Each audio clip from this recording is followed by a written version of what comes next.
Yeah, I mean, obviously it didn't work because we lost. But at the end of the day, we gotta make some more shots. I think my turnovers and my missed free throws cost us a game.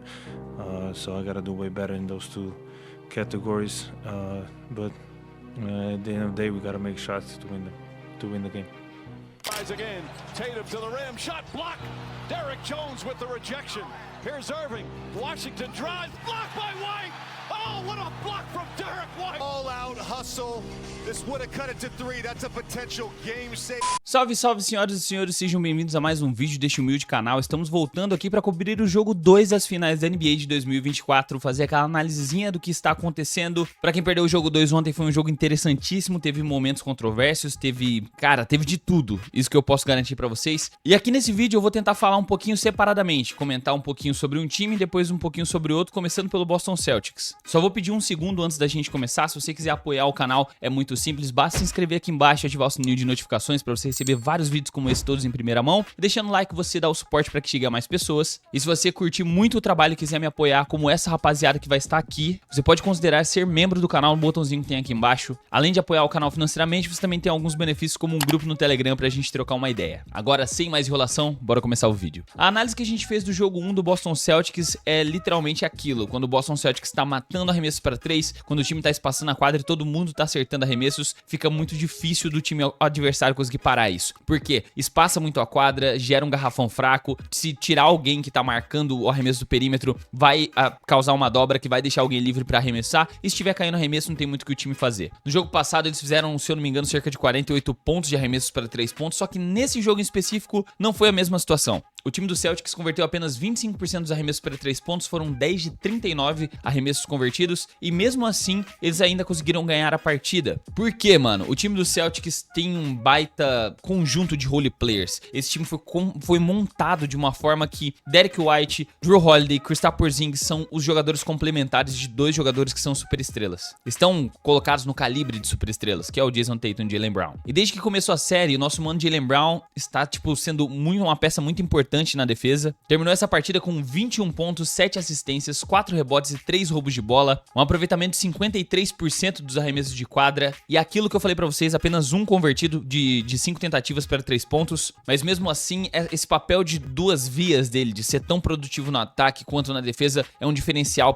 pro jogo dele, foi o motivo dele ser o MVP das finais de conferência. O Jason Tatum, literalmente, ele tá jogando muito abaixo do que esperávamos que ele estivesse jogando nessa série como um todo, tanto que nessa partida ele terminou apenas com 18 pontos, mais 12 assistências, e ele elevou o playmaking dele e 9 rebotes. As duas estrelas do time combinadas vieram para 9 turnovers, e mesmo assim eles conseguiram sair com a vitória. O Jason Tatum em específico, o grande diferencial dele é literalmente que ele consegue espaçar a quadra melhor do que qualquer outro jogador do Celtics. Por mais que o arremesso dele não esteja caindo, que a bola de 3 dele não esteja caindo, quando ele ataca o aro, quando ele chega próximo do aro, a defesa do Dallas é obrigada a dobrar nele, mesmo que tenha feito um corta-luz para poder ele ficar no mismatch, e tem que ter alguém cobrindo, e nessa cobertura que o Celtics foi explorando, os double teams, né, as dobras que o Dallas tinha explorado nas finais de conferência, o Celtics explorou do Dallas para conseguir pontuar muito bem dentro do garrafão. E se você notar, todas as assistências do Jason Tatum são semelhantes. Ele cria o espaço dele para dentro do garrafão, faz com que a dobra venha até ele, depois ele serve algum companheiro que tá mais livre, algum cut, algum momento assim. O Derek White elevou mesmo o nível dele nas finais, ele cresceu nas finais da NBA agora, veio para 18 pontos nessa última partida, sendo muito importante na hora de marcar o Kyrie, e tão importante quanto ele, e talvez até mais. Eu vi bastante gente conversando a respeito de que se as finais terminassem no jogo 2, o Finals MVP seria ele, Jrue Holiday. O que o Jrue Holiday está fazendo pra cima do Kyrie Irving, dificultando a vida dele defensiva, principalmente dificultando a vida do Luka defensiva, porque na hora que cobram fundo quadra pro Luka, o Jrue Holiday tá lá pressionando a quadra inteira. Quando passa o meio da quadra e o Luka perde o primeiro corta-luz, se tiver ali próximo de Jaylen Brown, se tiver próximo de Jason Tatum, eles fazem essa troca, e o Jrue Holiday já fez o primeiro papel dele defensivo, que era cansar o Luka até ele chegar na quadra de ataque. Depois dali eles vão fazer algum tipo de troca pra ele ficar marcando o Kyrie, dificultando a vida dele o máximo possível. E não só isso, ele ainda terminou essa partida com 26 pontos, 11 rebotes, 3 assistências, um roubo, um toco, converteu ainda 2 arremessos de 3 e terminou com field goal de 78,6%. O Jrue Holiday literalmente tá sendo aquilo que o Kyrie precisava ser no time do Dallas pra poder desbalancear o ataque do Celtics, né? E a defesa também, porque, mano, o que o Jrue Holiday tá jogando é brincadeira. O Porzingis tá sendo Porzingis, mano, terminou com 12 pontos, pontos, não matou nenhum arremesso de 3 nessa partida, mas ainda 4 rebotes, uma assistência e 2 tocos. Sam Hauser dessa vez não matou nenhum arremesso pra 3, deu pra ver que o Jaylen Brown tava incentivando ele, continua arremessando quando você estiver livre, mesmo assim ele terminou 0 de 5. Em toda a pós-temporada do Celtics, o Sam Hauser tá indo um pouquinho abaixo mesmo, só no jogo 1 que ele deu uma quebrada. E o Peyton Pritchard, que vem pra substituir do banco de reservas um dos armadores titulares, né, ou Derek White, ou se não o Drew Holiday, matou apenas um arremesso de 3, mas foi aquele tabelão do meio da quadra no estouro do relógio, que foi muito importante, mano, porque o Dallas Mavericks tava encostando na partida, tava por 6 pontos, se eu não me engano, e aí depois essa bola ficou por 9 pra voltar do intervalo. E em vários momentos o time do Dallas ameaçava, mas não conseguia ficar na liderança por muito tempo, apenas um ponto na frente. O time do Celtics dava um jeito, vinha, fazia um ataque, vinha, o Drew Holiday roubava uma bola, vinha, forçava um turnover do Luka. Eles jogaram muito bem os Celtics. E no geral, comentando ainda sobre o Drew Holiday, que foi o grande destaque dessa partida, por que o Drew Holiday tá crescendo tanto em momentos como esse? Porque no time que ele está é diferente do time que ele estava. Parece uma frase muito idiota, mas se você colocar a realidade do Bucks com o Drew Holiday lá, era o seguinte: o principal jogador é o Giannis, ponto. Só que o Giannis, desde o título, parece que nas pós-temporadas, toda vez, uma maldição tá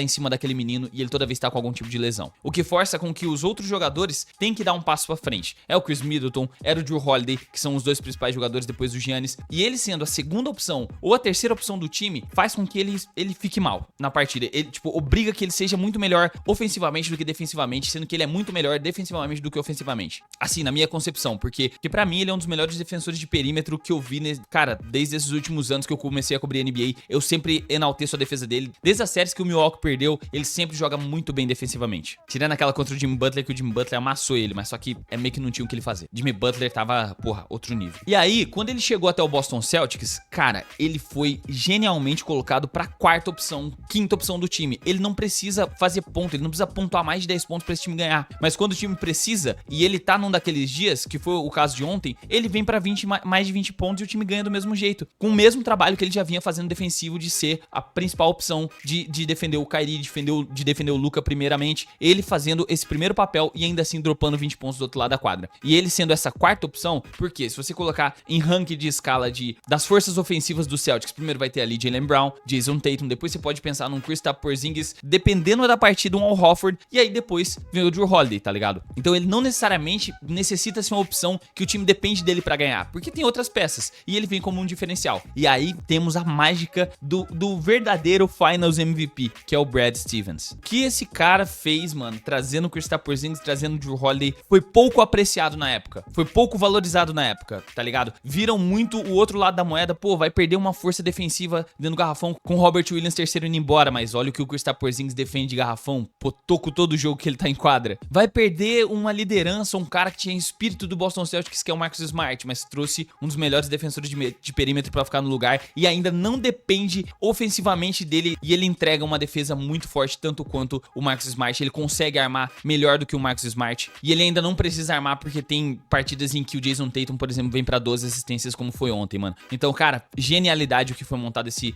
quinteto do Celtics. Meus parabéns demais a todos os envolvidos. E agora vamos falar um pouquinho de Dallas Mavericks. O Dallas Mavericks literalmente tá passando por um momento muito complicado, onde tem o Luka jogando a nível Michael Jordan, mesmo ele estando um pouquinho fora de forma, né? Todo mundo criticando que o Luka é um gordinho rechonchudo, mas só que, mano, pode criticar os métodos, mas não os resultados. Até eu vi bastante gente comentando que as lesões dele é muito por conta dele estar fora de forma. Cara, ele apanhou bastante, hein? Ele tá jogando 40 minutos por jogo. O cara tem uma carga muito grande nesse Dallas Mavericks. É muita coisa que cerca ele, e não só o biotipo dele, falando assim. Pode ter contribuído? Com certeza, mas não é o ponto principal. Enfim, ele mesmo parecendo uma múmia no pré-jogo, com faixa no abdômen, faixa no joelho, gelo o tempo todo, veio pra jogo e começou a partida parecendo Michael Jordan. Ele terminou essa partida, inclusive, com 32 pontos, 11 rebotes e 11 assistências. Um triplo-duplo de 32 pontos, com mais de 50% de aproveitamento de quadra, e ainda assim perdeu a partida. Ele melhorou naquilo que ele deu uma piorada no jogo 1, que foi as assistências, ele não conseguiu servir bem os companheiros, só que vocês têm que ver que no jogo 1, assim como no jogo 2, foi mais ou menos a mesma coisa.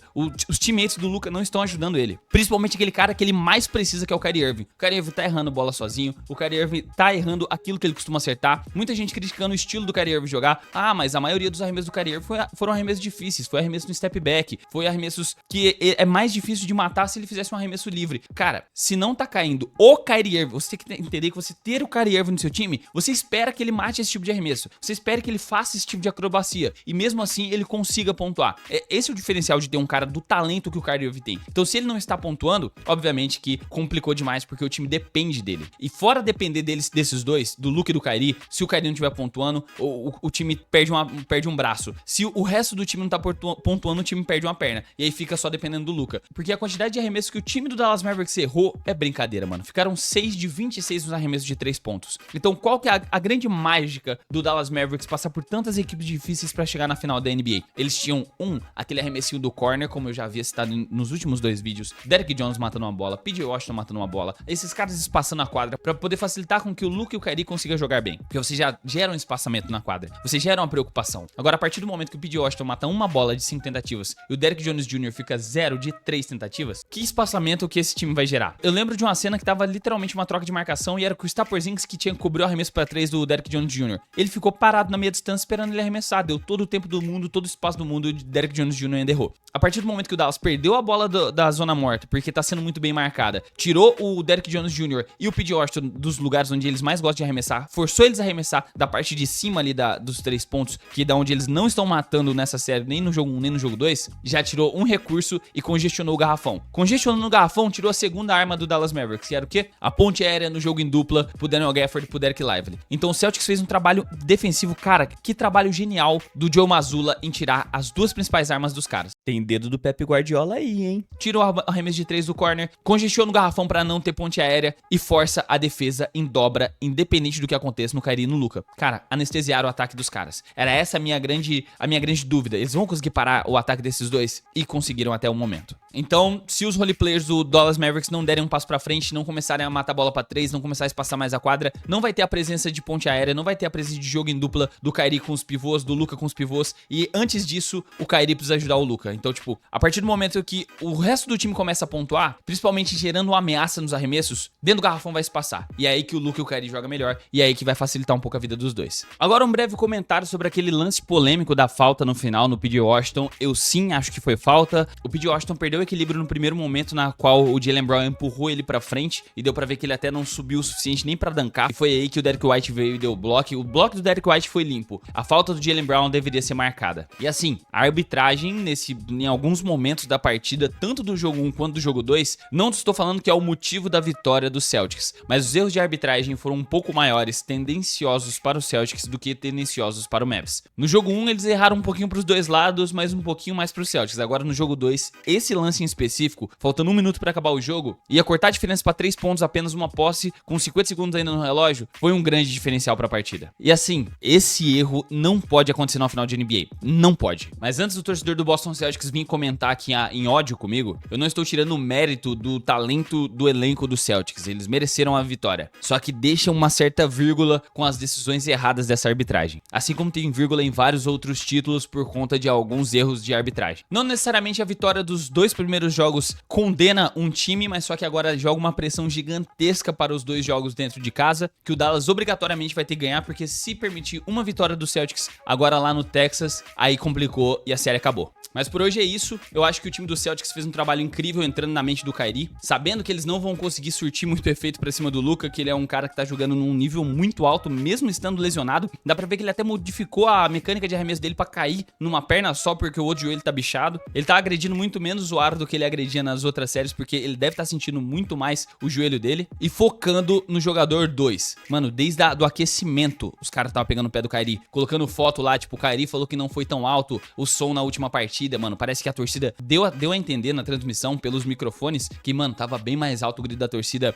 pegando no pé do Kyrie Irving. Eles colocaram no telão durante o aquecimento do Kyrie, mano, o fato dele estar tendo as piores finais da NBA da carreira dele. Os torcedores agradecendo ele de que ele foi embora do time pra poder que o time montasse esse elenco, e ele escutando os torcedores, dando moral pros torcedores. Então, os caras estão conseguindo entrar na mente do Kyrie. E tá funcionando, porque sem o Kyrie, o Dallas não é a mesma coisa. Ficou 0 de 3 nos arremessos pra 3 pontos ainda, não matou nenhum arremesso pra 3 nessa série. Na verdade, o time do Dallas inteiro, só quem matou mais de uma bola pra 3 nas 2 partidas foi o Luka. O restante tá travado em um arremessinho convertido e a maioria deles zerados. Então eu espero que sem a pressão do estádio do TD Garden, o Kyrie dê esse passo além, que ele volte a performar como o Kyrie Irving, como se espera dele, pra que o Dallas possa vencer dentro de casa. Mas aí, essa é a minha opinião sobre o que eu vi do jogo ontem. Quero saber de vocês. 2 a 0 no Celtics. O time de Boston está com toda a vantagem dessas finais. Precisam só de mais 2 vitórias para concluir as finais da NBA e se coroar campeão desde 2008. Enquanto isso, o time de Dallas precisa fazer uma remontada histórica e mais uma vez, como o subestimado da série, assim como foi em 2011, sair com o título vai precisar virar esse 2-0. Eu vou ficando por aqui, eu te vejo no próximo vídeo.